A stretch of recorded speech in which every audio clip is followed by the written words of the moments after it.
তো চলো আজকের ভিডিওতে দেখে নিই আমরা করণীর অসীম রুট সিরিজ মানে ইনফাইনাইট রুট সিরিজের, ঠিক আছে, অসীম করণী রয়েছে কিছু, তাদের যোগফল বের করতে দেয়, অ্যাডিশন, মাল্টিপ্লিকেশন এবং কিছু ইউনিভার্সাল ফর্মুলা আছে সেগুলো।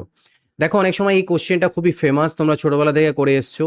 রুট ওভার দেওয়া রয়েছে, বর্গমূল বের করতে হবে, বর্গমূলের মধ্যে এক্স, তার ভিতরে আবার বর্গমূল এক্স, তার মধ্যে আবার বর্গমূল, এরকম করে যখন চলতে থাকে ইনফিনিটি অবধি তার কি অ্যান্সার হয়। এই ধরনের কোশ্চেন্সকে কিভাবে করে ডিল করতে হয় সেটা দেখি। যেমন ধরে নাও একটা এক্সাম্পলের মাধ্যমে দেখি। এই যে রুট ওভার, এটা বেসিক্যালি এরকম, রুট ওভার 42 প্লাস, তারপরে root over 42 plus, root over 42 plus dot dot dot চলতে আছে ইনফিনিটি অবধি। তো এই ধরনের কোশ্চেনের ক্ষেত্রে আমাদেরকে কি করতে হয়, 42কে এমনি দুটো সংখ্যার গুণফল আকারে ভাঙাবো, যাদের মধ্যে গ্যাপটা যেন ওয়ানের হয়, ঠিক আছে, গ্যাপ যেন ওয়ান হয়। 6 7 42, মাঝে যদি প্লাস সাইন থাকে তাহলে এর মধ্যে যেটা বড় হবে সেটাই উত্তর। এটা হচ্ছে শর্টকাট ফর্মুলা, ছোটবেলায় শিখেছিলে। কিন্তু আসে কিভাবে, আমি গোটাটাকে এক্স ধরবো, এই গোটাটাকে x is equal to root over 42 plus root over 42 plus root over 42 plus dot dot dot up to infinity. এবার আমি বোথ সাইডে করে দিলাম স্কোয়ার, তাহলে এদিক থেকে একটা রুট ভ্যানিশ হয়ে যাবে, 42 বাইরে চলে আসবে, তারপরে হবে 42 plus root over 42 plus dot dot infinity. এবার দেখো আমি এই 42টাকে এই পারে আনবো, তার আগে আমি বলছি ইজ ইকুয়াল টু 42, এই গোটাটাকে আমি আবার এক্স লিখতে পারি, কারণ আমি এক্স ইজ ইকুয়াল টু ধরেছিলাম। সমুদ্র থেকে এক ঘড়ি জল তুলে নিলাম, কোনো এফেক্ট পড়ে না, ইনফিনিটির মধ্যে থেকে একটা জিনিস চলে গেলে ইনফিনিটি থাকে, অর্থাৎ এটা আর ওটা একই জিনিস। তো আমি এটাকে এক্স স্কোয়ার মাইনাস এক্স, এই যে এই মাইনাস এক্স আর প্লাস, সরি মাইনাস 42, 42টা ওপরে যাবে, so minus 42 is equal to 0 লিখতে পারি। এবার দেখো এটা মধ্য সহগ বিশ্লেষণ পদ্ধতিতে সলভ করো, মিডিল টার্ম ফ্যাক্টর। বলছে 42 মানে হচ্ছে 6 7 42, তো আমি এটাকে লিখতে পারি 7 মাইনাস 6x, ওকে, অর্থাৎ x square minus 7x minus মাইনাসে প্লাস 6x মাইনাস 42-এর মান 0। নাও এখান থেকে আমি পেলাম x square, sorry x common নিয়ে নিলাম, আমি পেলাম এক্স মাইনাস 7 প্লাস 6 কমন নিয়ে নিলাম, আমি পেলাম x minus 7 0। That means x minus 7 into x plus 6 দুটোর ভ্যালু 0। তাহলে হয় তোমার x minus 7 is equal to 0, আর otherwise x plus 6 is equal to 0। এখান থেকে আমি এক্স এর মান 7 আর এক্স এর মান -6 পাবো, কিন্তু এক্স এর মান -6 হবে না, কারণ সবগুলো প্লাস প্লাস করে আছে, এটার ভ্যালু মাইনাসে আসবে না কোনোদিন। তো আমাদের এইটা নেগলেক্ট করে আমাদের অ্যান্সার হবে 7, ওই জন্য বড়টা অ্যান্সার হয়। ক্লিয়ার, বোঝাতে পেরেছি? এবার এখানে যদি আমার মাইনাসে থাকে তাহলে কি ঘটনা ঘটবে, মাইনাসে থাকলে আমরা একই জিনিস করব, যে সংখ্যাটা দেওয়া আছে তাকে দুটো সংখ্যার গুণফল আকারে ভাঙাবো যাদের মধ্যে গ্যাপ ওয়ানের, এর মধ্যে ছোটটা হবে উত্তর যদি মাইনাস থাকে।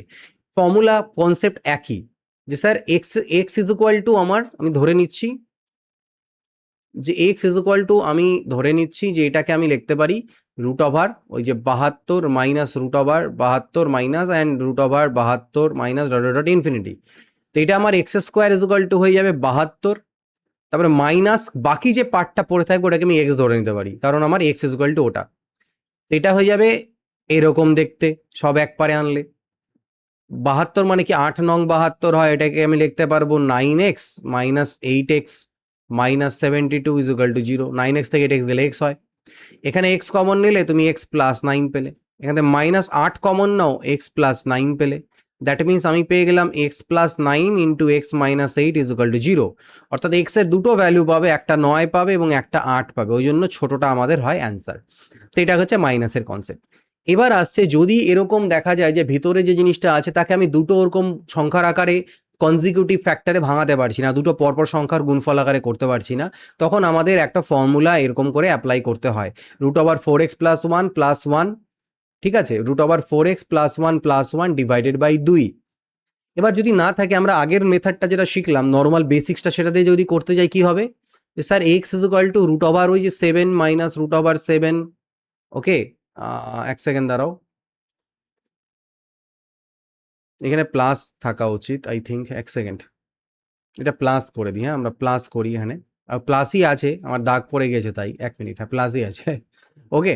So plus dot dot infinity, এটাকে আমি কি করতে পারি, এটাকে যদি এক্স স্কোয়ার বলি তাহলে x square is equal two কি হবে স্যার 7 প্লাস এক্স, অর্থাৎ এটা হলো x square minus 7 minus X minus 7। এবার এটা মধ্য সহগ বিশ্লেষণ পদ্ধতিতে সমাধান তো হবে না, তখন আমরা শ্রীধর আচার্য অ্যাপ্লাই করব। তাহলে শ্রীধর আচার্যর ক্ষেত্রে কি হয়, এটাকে তুলনা করতে হয় a x square plus b x plus c is equal to 0 সমীকরণের সাথে, দ্বিঘাত সমীকরণের স্ট্যান্ডার্ড ফর্ম। তাহলে এখান থেকে আমি এ এর মান পাবো 1, বি এর মান পাচ্ছি -1 আর সি এর মান পাচ্ছি -7। এবার এক্স এর ভ্যালু ফর্মুলাটা কি হয়, -b plus minus root over b square minus 4ac/2a। So now আমি যদি এখানে ভ্যালু পুট করি, বি এর মান কত, বি এর মান ঠিক আছে, তো 4x x x x x x আচ্ছা বি বি বি ওকে। আচ্ছা একটা জিনিস লক্ষ্য করে দেখো এই ধরনের, আচ্ছা একটা জিনিস লক্ষ্য করো এই ধরনের কোশ্চেনের ক্ষেত্রে এ এর মানটা সবসময় 1ই থাকছে এবং এটাও আমার 1 থাকছে, বি এর মানটাও আমার থাকছে, সি এর মানটা হচ্ছে আমার এটা যেটা আমার লাস্টে থাকছে সেটা হচ্ছে এক্স।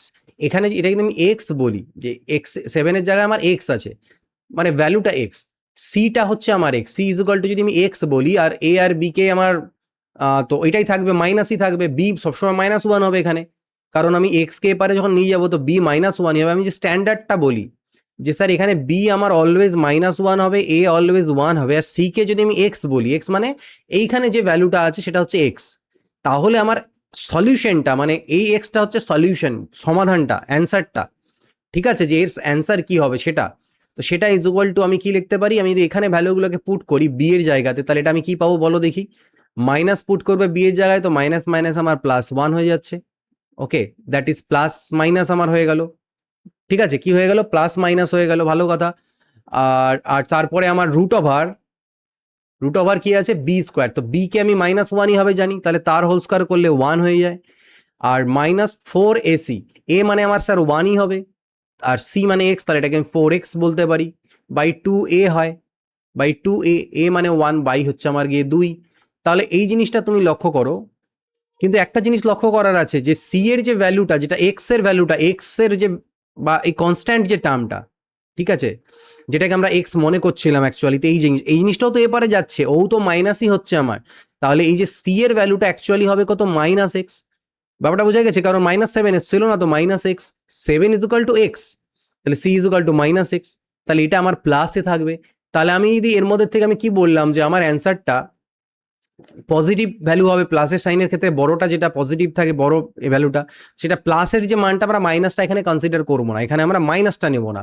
তাহলে আমি এক্ষেত্রে যেটা অ্যান্সার আসবে দেখো তুমি দেখতে পাচ্ছ 1 প্লাস √4x + 1/2, এই যে জিনিসটা ফর্মুলা আকারে দেওয়া রয়েছে, আমি যদি ডাইরেক্ট ফর্মুলা তোমাকে বলে দিতাম তুমি মুখস্থ করে নিতে, তারপর একটা টাইম পরে ভুলে যেতে, এটা শ্রীধর আচার্য থেকে এসছে। আর যদি এখানে মাইনাস সাইন থাকে তাহলে আমরা জাস্ট খালি এখানে এই যে মাইনাস সাইনটা আছে সেটা নেব /2, প্লাসের ক্ষেত্রে এটা, মাইনাসের ক্ষেত্রে এটা, বোঝা গেছে ফর্মুলাটা কিভাবে আসে। ফাইন দ্য এক্সাক্ট ভ্যালু, যেমন এই যে 11, তাহলে এটার ক্ষেত্রে আমি কি করব, আমার ফর্মুলা কি হলো, প্লাস প্লাস আছে, তাহলে √4x + 1 + 1 /2, এটাই শ্রীধর আচার্যের যে রুল সেই অনুযায়ী যে সলিউশন যেটা হবে ওইখান থেকে এলো। তো 4x আছে, x এর মান কত, 11, তাহলে 11 4 44, আর এটা হচ্ছে 45 + 1/2, তো সেই ক্ষেত্রে আমাদের এরকম দেখতে আসবে, এটা হচ্ছে 9 5 45, অর্থাৎ 3√5 + 1/2, এটাই আমি করলাম এখান থেকে প্লাসের। আচ্ছা এবার যদি ইনফাইনাইট মাল্টিপ্লিকেশন সিরিজ থাকে, গুণ গুণ আকারে আছে কিন্তু ইনফাইনাইট, মানে এক্স, তারপর আবার √x এরকম √x dot dot dot infinity অবধি, তখন কি হবে, এই গোটাটাকে পি মনে করে গোটাটা হচ্ছে পি, তাহলে পি ইজ ইকুয়াল টু, যদি আমি গোটাটাকে ধরি, এই জিনিসটাকে পি ইজ ইকুয়াল টু ধরি, তাহলে আমি যদি পি স্কোয়ার বের করি তাহলে কি হবে, প্রথম এক্সটা ফ্রিডম পেয়ে যাবে, ও আজাদ হয়ে যাবে, তো তারপরে থাকবে এরকম। এবার এই গোটাটাকে আমি আবার পি বলতে পারি কি না পি বলতে, হ্যাঁ স্যার পারি, কারণ ওটাকে পি ধরেছিলাম। তো এটা ট্যাক্স অ্যাকচুয়ালি পি দুপাশ থেকে কাটা চলে যাবে আমার একটা করে, বা তুমি বেসিক্যালি এই পাশে নিয়ে আসতে পারো, এটাকে এরকম ভাবে লিখতে পারো is equal to 0, P common নিতে পারো, p - x is equal to 0। তো একটা ভ্যালু পি এর 0 হতে পারে আর একটা পি এর x, বাট পি এর ভ্যালু 0 তো হবে না, কারণ এর ভিতরে তো ভ্যালুজ আছে, এটা একটা 0 মান তো আসবে না, সো আমাদের এটা কনসিডার হবে না। তাহলে একটা করে পি কাটা গেলে আমি বলতে পারি এখান থেকে পি এর মান হচ্ছে অ্যাকচুয়ালিতে এক্স, অর্থাৎ এই গোটাটার যে ভ্যালু দাঁড়াবে সেটার ভিতরে যে মানটা আছে ওটাই ওর অ্যান্সার আসবে। মানে যদি আমার কাছে এরকম থাকতো √3 × 3 × ডট ডট করে, তাহলে এর মান যেটা আসতো ইনফিনিটি অবধি সেটা 3 হতো, ঠিক আছে। এবার বলছে what if the series does not go to infinity, যদি ইনফিনিটি অবধি না যায়, n টাইমস অবধি গিয়ে থেমে যায়, মানে √x × dot dot n Times অবধি গিয়ে থেমে যায়, তাহলে কি হবে, n টাইমস, n টাইমসটা পরে আমি একটা একটা করে বোঝাই, মনে করো না এক্স এর উপরে রুট আছে, তাহলে তুমি সেটাকে লিখবে স্যার এক্স এর পাওয়ারে হাফ, তাই তো? আর মনে করো না তোমার এরকম আছে রুট ওভার এক্স, এরকম আছে রুট ওভার এক্স, তাহলে তুমি কি করবে? বলবে স্যার রুটটা বড়টা থাকলোই, ভিতরে এক্স এর পাওয়ারে হাফ, এক্স ইন্টু এক্স এর পাওয়ারে হাফ, এক্স ইন্টু এক্স এর পাওয়ারে হাফ, তার উপরে আবার রুট, তাহলে এটা আমার সূচকের নিয়ম অনুযায়ী অ্যাড হয়ে গেলে এক্স এর পাওয়ারে 3/2 হবে, 3/2 হবে।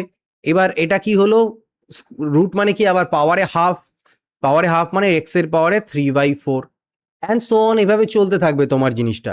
তা আমি যদি দেখতে পাচ্ছি যখন আমার এখানে ছিল প্রথম একবার, ঠিক আছে, আমার নিচে 2 ছিল তো উপরে 1 ছিল, এখানে নিচে 4 আছে তো উপরে 3 আছে, অর্থাৎ নিচে যে ভ্যালুটা থাকবে সে উপরে ভ্যালুটা তার থেকে 1 কম হবে, ঠিক আছে। আর আমি কবার অ্যাপ্লাই করলাম, এখানে একবার হলো, এখানে দুবার হলো, তো যখন দুবার হচ্ছে, যখন দুবার হচ্ছে নিচে 4 থাকছে, মানে বেসিক্যালি 2 এর স্কোয়ার থাকছে। যখন একবার হচ্ছে তখন নিচে বেসিক্যালি 2 এর পাওয়ারে 1 থাকছে। তাহলে যদি n বার থাকে এই জিনিসটা, তাহলে আমার কি হবে বলো দেখি, এটার অ্যান্সার হবে x এর পাওয়ারে নিচে 2 টু দি পাওয়ার n হবে, 2 এর পাওয়ার n থাকবে, আর উপরে ভ্যালুটা কি হবে বলো দেখি, তার থেকে 1 কম হবে, মানে নিচের যে ভ্যালুটা হলো তার থেকে জাস্ট 1 কম হবে। এইটা হচ্ছে আমার ফর্মুলা চলে আসে। একটা এক্সাম্পল দেখি আমরা, এই যে এইটা 3 3 3 3 করে 4 বার আছে। তো নর্মালভাবে যদি চেক করতে চাও তাহলে তুমি এরকম করে করতে পারো যে স্যার প্রথমে যে 3 এর পাওয়ারে আমি হাফ করে নিলাম, তার সাথে আমার একটা 3 গুণ হয়ে গেল, মানে 3 এর পাওয়ারে আমার 3/2 হলো। এই যে এই দুটো 3 এর পাওয়ারে 3/2, তার উপরে আবার রুট আছে, তাহলে 3 এর পাওয়ারে 3/4 হয়ে গেল। তারপরে ওর সাথে আবার একটা 3 গুণ হবে, তাহলে এটা হয়ে যাবে 3 এর পাওয়ারে স্যার 7/4। তার উপরে আবার যখন রুট পড়বে তো 7/8 হয়ে যাবে। তারপরে আবার একটা 3 গুণ দেবে এর সাথে, 3 এর পাওয়ারে স্যার 15/8 হবে। আর তার উপরে ফাইনাল রুটটা যখন পড়বে তাহলে 15/16। অর্থাৎ গল্পটা দাঁড়ালো এখানে 2 টু দি পাওয়ার 4, আর এটা হলো 2 টু দি পাওয়ার 4 মাইনাস 1, মানে 16 মাইনাস 1। ক্লিয়ার? তো 4 কেন হলো, কারণ 4টা 3 ছিল, ঠিক? তো আমি ডাইরেক্টলি লিখতে পারতাম যে স্যার এটার অ্যান্সার হবে 3 এর পাওয়ারে, এখানে হবে 2 টু দি পাওয়ার 4, আর এটা 2 টু দি পাওয়ার 4 মাইনাস 1, অর্থাৎ 3 এর পাওয়ারে এখানে হচ্ছে 16 আর এখানে হচ্ছে 15। তো অ্যান্সার ফটাফট বের করতে তোমরা পেরে যাবে। এবার বলেছে অল্টারনেটিং সাইন্স, যদি এরকম কোনো সিরিজ থাকে প্রথমে একবার প্লাস হচ্ছে, তারপরে মাইনাস হচ্ছে, আবার প্লাস হচ্ছে মাইনাস হচ্ছে, করতে করতে ইনফিনিটি অবধি, তখন কিভাবে এটাকে ডিল করব? সেম শ্রীধর আচার্য দিয়ে আসবে, এটা নিজে করবে এক পাশে নিয়ে গিয়ে। তো যদি প্লাস দিয়ে, যদি স্টার্ট হয় মাইনাস দিয়ে, যদি প্লাস দিয়ে স্টার্ট হয় সিরিজটা প্রথমেরটা, কারণ আমি ওটাকে এরকম ধরবো না, P is equal to root এরকম হয়ে যাবে এক্স প্লাস পি, এরকম আসবে P is equal P square is equal to X plus P, যদি প্লাস দিয়ে স্টার্ট হয়। আর যদি মাইনাস দিয়ে স্টার্ট হয় তাহলে P square is equal to X minus P হবে। তো এই ক্ষেত্রে P square minus X minus P is equal to 0, আর এটা হয়ে যাবে P square minus x plus P is equal to 0। তো দুটোর ক্ষেত্রেই শ্রীধর আচার্য অ্যাপ্লাই হবে, বাট শুধু সাইনগুলোর বা একটু চেঞ্জেস আসবে। তো যদি প্লাস দিয়ে স্টার্ট হয় তাহলে আমাদের হবে root over 4x minus 3, root over 4x minus 3 plus 1 divided by 2, okay. আর যদি মাইনাস দিয়ে স্টার্ট হয় তাহলে root over 4x minus 3 minus 1 divided by 2। তো এই ছিল এটার মধ্যে থেকে এই কটা টাইপ, এটার আর কোশ্চেন আমি করালাম না। তো এগুলো মোটামুটিভাবে যতগুলো টাইপ হতে পারে আমি করানোর চেষ্টা করলাম আমাদের ইনফাইনাইট সিরিজের সার্টস অ্যান্ড ইন্ডিসেসের মধ্যে থেকে। তো পরবর্তী ভিডিও খুব শীঘ্রই পেয়ে যাবে। তো then goodbye, take care, always keep practising.